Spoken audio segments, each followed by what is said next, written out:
In this video, you are going to follow along as I map an 1860 neighborhood. In 1860, I discovered that a bunch of my family lines lived very close to each other in the Ozarks of Missouri. And I am interested in knowing exactly how close. We have the Buckners, the Ketchersides, the Childers, the Bells, and the Clardies, and all of those families lived very close to one another in the Iron County, Madison County area of southeast Missouri near the Mark Twain National Forest. If you are familiar with Missouri or if you have family from around that area, maybe give this video a view and maybe you were related. So obviously on federal censuses, it will give you a township or a county or a city name that everyone lived in, but you don't know exactly where they lived.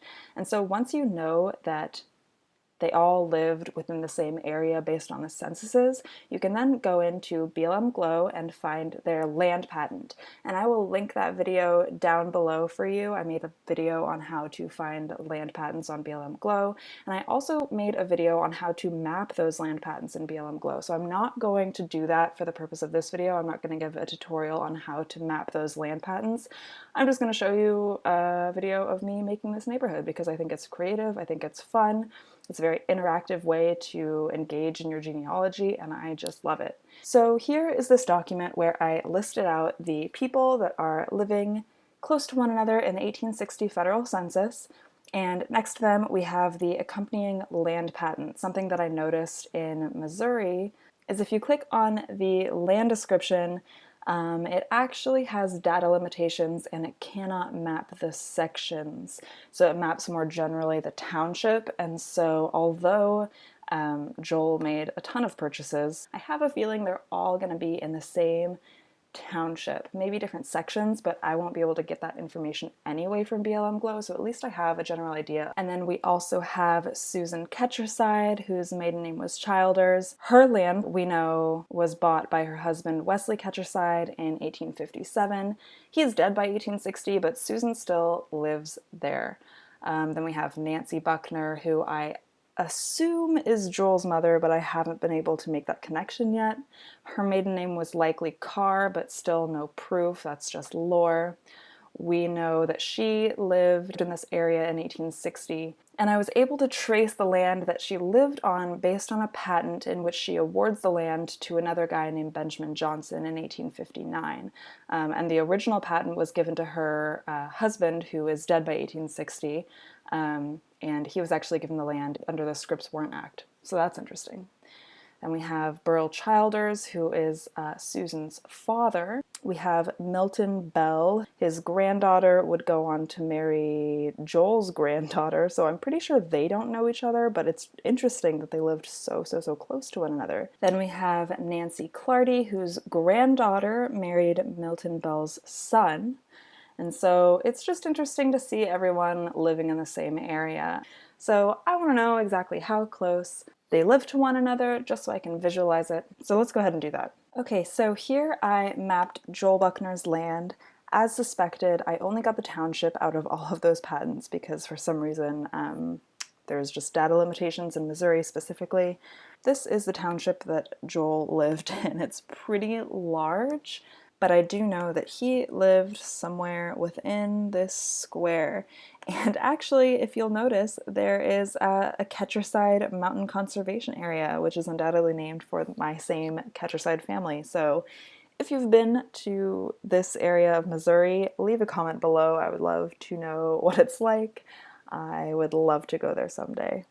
Next, I'll map out Susan Ketcherside, whose daughter married Joel's son.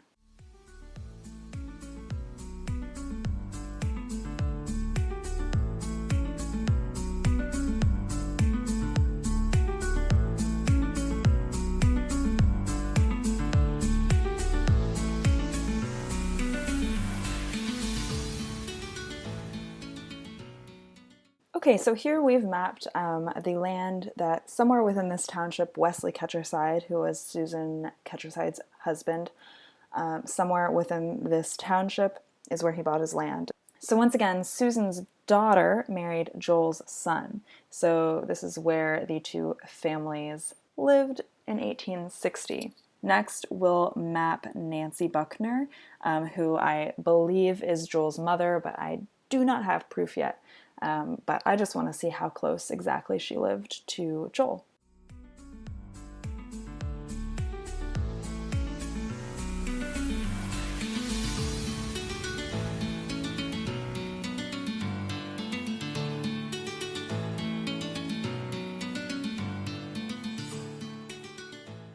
Okay, so I've mapped Nancy Buckner's land, and interestingly enough, you'll be able to see that it actually seems to be directly south of Joel's township.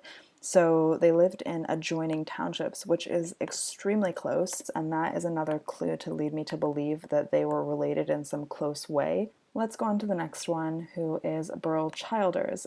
Burl Childers was Susan Childers' father. Okay, so you'll see with Burl's land, for some reason, it actually shows the township and the sections, which is incredibly helpful. So it looks like it's really close to Susan's township, but at the very bottom are the two sections that he was in. So I'm going to map those two tiny little sections and see where those are on the map.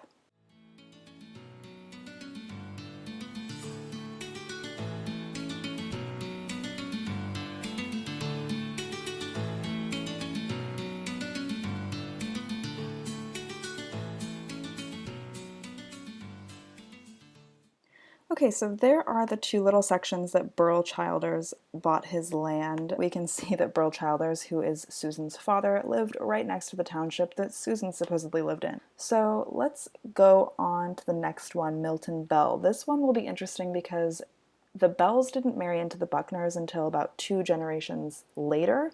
So I can suspect, definitely did not know one another. So I'm really interested to see where the Bells lived at this time, to see if it was anywhere near all these other families.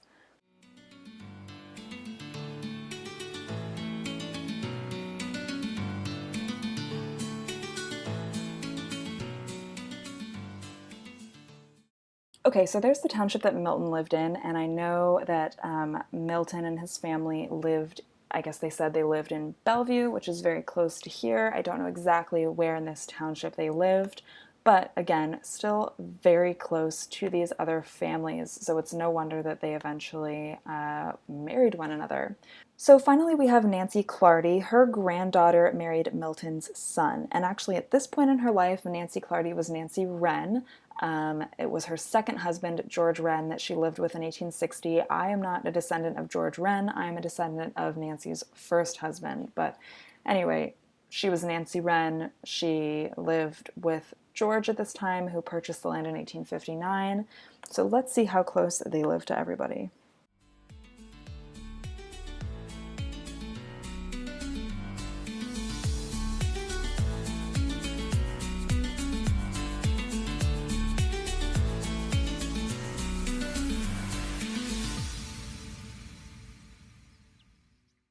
Okay, so there's Nancy's land, and it looks like she was very close to the Bells.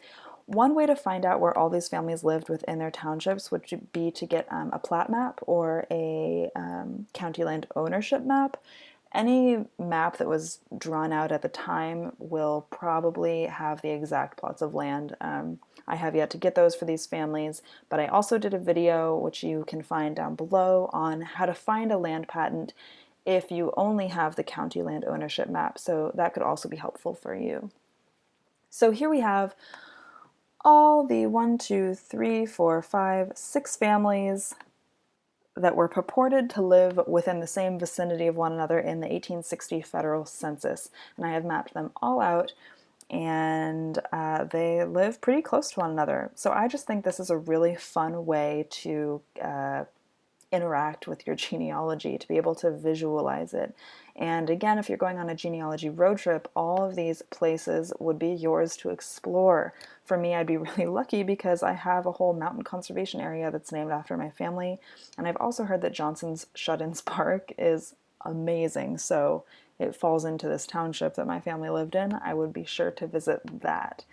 If you enjoyed this tutorial and want to see more just like it, go ahead and push that subscribe button to make sure you don't miss another video.